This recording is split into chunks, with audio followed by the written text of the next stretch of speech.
이웃나라 일본은 야생 원숭이의 천국입니다. 온천에 몸을 담근 일본 원숭이의 모습은 일본을 상징하는 이미지 중 하나로 꼽히죠. 일본만 아니라 중국에도 원숭이는 매우 흔한 동물입니다. 그런데 두 나라 사이에 끼어 있는 한국에는 야생 원숭이가 없죠. 누구나 한 번쯤은 한국에만 왜 원숭이가 없는지 의문을 품어봤을 법한데요. 그렇다고 원숭이 많은 나라들이 부럽다는 이야기는 아닙니다. 야생 원숭이가 흔한 나라들은 원숭이들의 행패로 골머리를 앓고 있거든요. 오늘은 원숭이들 때문에 고생하는 외국의 소식과 함께 한반도의 원숭이가 살아남지 못한 이유를 설명해 드릴게요. 일본의 야마구치현은 농업과 야생 원숭이로 유명한 지역입니다. 지난 2022년 이곳에서 야생 원숭이들이 민가를 50회 이상 습격하는 사건이 일어나 충격을 주었는데요. 마치 갱단처럼 몰려다닌 원숭이 무리는 주로 여자와 아이들을 공격하여 수십 명에게 부상을 입혔습니다. 이들은 마치 사람처럼 문이나 창문을 열고 주택 내부에 침입했다고 하는데요.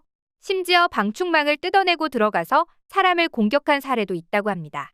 대부분은 여자와 아이들을 노렸지만 일부는 남자들을 공격하기도 했다는데요. 습격이 한 달 가까이 지속되어 주민들은 공포에 떨어야만 했습니다.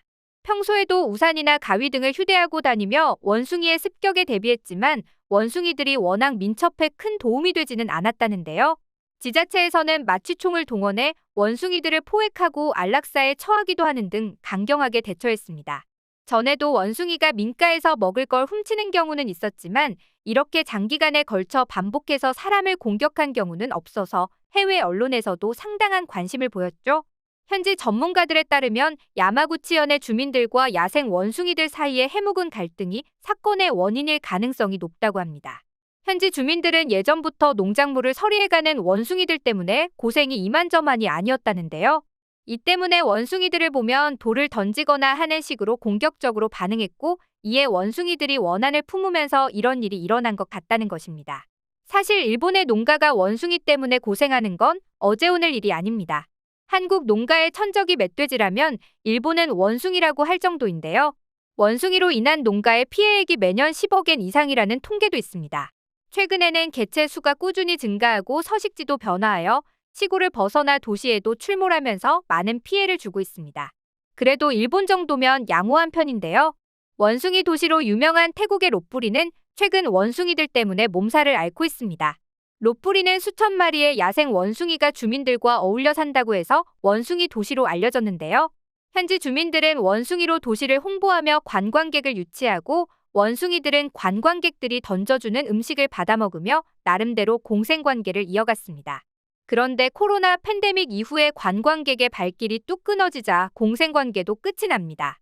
굶주린 원숭이들은 민가에서 음식을 훔치거나 아예 인간을 공격해서 음식을 빼앗기도 했죠. 지난 2020년에는 도심 한복판에서 수백 마리의 원숭이가 패싸움을 벌여 교통이 마비되는 대소동이 일어나 해외 언론에 보도되기도 했습니다. 현재 롯부리와 주변 지역에 서식하는 원숭이를 합치면 1만 마리가 넘는다고 합니다. 전통적으로 원숭이를 좋아하고 아끼는 태국 사람들도 지쳤는지 2022년부터는 개체 수를 줄이기 위해 대규모의 중성화 수술을 벌이고 있습니다. 중국에서도 원숭이가 도심이나 민가에 출몰해 사람에게 피해를 주는 일이 자주 일어납니다. 지난 2022년 충칭에서는 3살 먹은 여자아이가 원숭이에게 잡혀갈 뻔한 일도 있었는데요. 공개된 CCTV 영상을 보면 원숭이 한 마리가 혼자 놀고 있는 아이를 등 뒤에서 덮칩니다. 그리고 쓰러진 아이를 끌고 재빨리 사라지려고 하는데요. 다행히도 근처에 있던 주민이 이를 발견해 쫓아갔고 원숭이는 달아났다고 합니다. 아이도 약간의 타박상을 입었을 뿐 크게 다치지는 않았다고 하죠. 현지 주민들은 먹이가 부족한 원숭이들이 이제는 사람까지 잡아먹는 거 아니냐면서 공포에 떨었다고 합니다. 이웃나라들이 이렇게 원숭이 때문에 골치를 앓는 걸 보면 한국에 원숭이가 없는 게 다행스럽다는 생각도 드는데요. 그런데 왜 한국에만 원숭이가 없는 걸까요?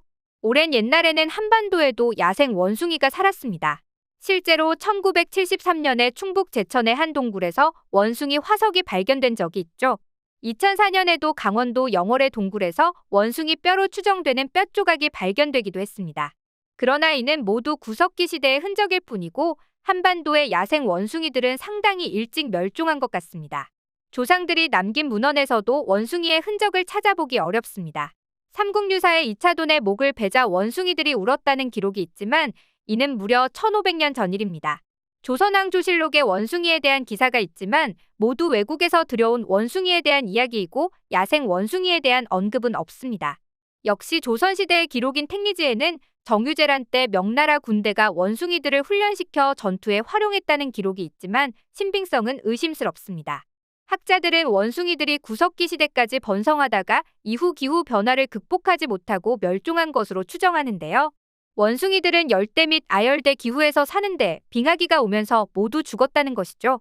한반도의 원숭이들을 잡아먹는 천적이 많았던 것도 멸종의 한 원인으로 추정되는데요. 원숭이의 천적은 고양이과 동물인데 다들 알다시피 한반도는 산이 많아 호랑이나 표범, 삭 등의 동물에게는 천국이나 다름없는 지역입니다. 그리고 이런 한국의 토종 동물들이 많았기에 야생 원숭이는 살아남기 힘들었다는 분석인데요. 오늘날의 호랑이와 표범은 멸종했지만 살쾡이는 비록 멸종위기에 몰린 상태로 남아 생존 중이죠. 추위를 간신히 이겨낸 소수의 원숭이들도 천적들의 먹잇감이 된 것으로 보인다고 합니다. 반면 일본에는 이런 원숭이의 천적들이 존재하지 않습니다. 일본이 대륙과 연결되어 있던 시기에도 이 동물들은 일본으로 건너가지 못했다고 하는데요. 실제로 호랑이와 표범의 경우 문헌 기록이 없는 것은 물론이고 아예 화석조차 존재하지 않습니다. 살쾡이의 경우 스시마 야마네코라는 아종이 존재하지만 그나마도 한반도에서 유입되었을 가능성이 높죠. 오키나와에도 이리오모테 야마네코라는 살쾡이의 친척벌 되는 동물이 살지만 수가 적고 본토와는 거리가 멉니다. 학자들은 일본 본토에는 살쾡이 등의 야생 고양이가 처음부터 존재하지 않았던 것으로 보고 있습니다. 현재 일본에 사는 고양이들은 모두 외래종의 후손들인 것이죠. 원숭이들은 대륙에서 한반도를 거쳐 천적이 없는 일본까지 건너가서 번성했습니다. 그리고 한반도에 남은 친척들이 가혹한 환경을 극복하지 못하고 죽어가는 동안에도 현지에 적응하여 오늘날까지 살아남았죠. 한반도에 비할 바는 아니지만 일본도 북쪽 지역은 상당히 추운데요. 일본 원숭이들은 털이 굵고 추위에 강하며 온천을 이용하는 지혜도 있어서 지금까지 생존할 수 있었던 것으로 추정됩니다. 덕택의 일본인들은 온천에 몸을 담그는 원숭이의 모습을 해외에 널리 홍보할 수 있게 되었지만 솔직히 부럽지는 않네요. 오늘은 해외에서 원숭이 때문에 고생하는 사연과 한반도에 원숭이가 살지 않는 이유 등을 전해드렸는데요. 원숭이들의 행패가 무섭고 끔찍하기도 하지만 그들에게도 이유는 있습니다. 인간들이 영역을 끊임없이 확대하면서 원숭이들의 서식지는 파괴되고 말았죠. 그나마 있는 서식지도 먹이가 부족하거나 인간들과 영역이 겹치기 일쑤입니다. 인간들이 먹는 음식의 맛을 알게 된 것도 문제입니다. 과자나 음료수 등은 자연에서는 구하기 어려운 강렬한 단맛을 선사하기 때문에 야생동물들에게는 마약이나 다름없습니다. 원숭이들도 이런저런 이유가 있어서 인간을 공격하거나 음식을 훔쳐가는 것인데요. 사실 이런 문제는 원숭이만 아니라 야생동물 전반이 겪고 있는 것이죠. 우리나라에서도 고란이나 멧돼지 등이 자꾸 민가로 내려와서 많은 피해를 주고 있지만 해결책 마련이 쉽지 않습니다. 인간이 야생동물과 조화를 이루며 살아갈 수 있는 날을 고대하면서 오늘의 영상 마치겠습니다. 감사합니다.